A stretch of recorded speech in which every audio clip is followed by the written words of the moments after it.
আসসালামু আলাইকুম, কেমন আছেন সবাই? আশা করছি সবাই ভালো আছেন। দর্শক শ্রোতা, আজকে আবারও একটা ভিডিও নিয়ে এসেছি খুবই দুঃখজনক এবং খুবই মর্মান্তিক।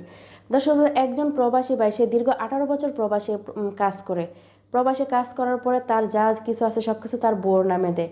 ঠিক আছে, তার বউকে দেওয়ার পরে সে এখন তার বউ এই টাকা পয়সা নিয়ে সে অন্য ছেলের সাথে পরকীয়া করে। স্বামী কাজ জন্য এত পরিশ্রম করে প্রবাসী থেকে স্ত্রী সন্তানের জন্য, আর সেই স্ত্রী যদি না বুঝে, সেটা না বুঝে সে অন্য ছেলের সাথে ফুষ্টিনাষ্টি করে প্রবাসী ভাইয়ের টাকা দিয়ে, তখন যখন প্রবাসী ভাইটা শুনতে পারবে তখন কি সে সহ্য করতে পারবে? এত পরিশ্রম করে প্রবাসের মাটিতে শরীরের রক্তকে পানি করে সে টাকা উপার্জন করে, আর সেই টাকা বসে বসে সেই মহিলারা খায় আর তারা পরকীয়া করে।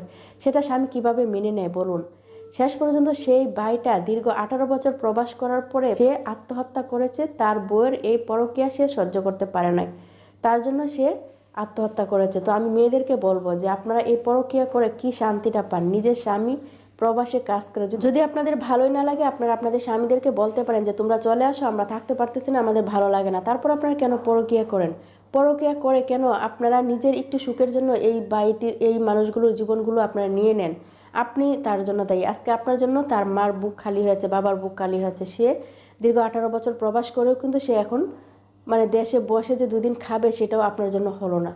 এসব মেয়েদেরকে আমি ধিক্কার জানাই, যারা পরকীয়া করে, নিজের স্বামী থাকার পরও তারা পরকীয়া করে এই অবস্থা করে। তো যাই হোক দর্শক, তা বেশি কথা বলে ভিডিওটা লম্বা করবো না, তো চলুন আমরা ভিডিওতে চলে যাই। তো ভিডিওতে যাবার আগে আপনাদের কাছে ছোট্ট একটা অনুরোধ করবো, যারা কোনাওয়ালি নন চ্যানেলে নতুন এসেছেন অবশ্যই চ্যানেলটা সাবস্ক্রাইব করবেন, আর অলরেডি যারা করে ফেলেছেন আপনাদেরকে অসংখ্য অসংখ্য ধন্যবাদ।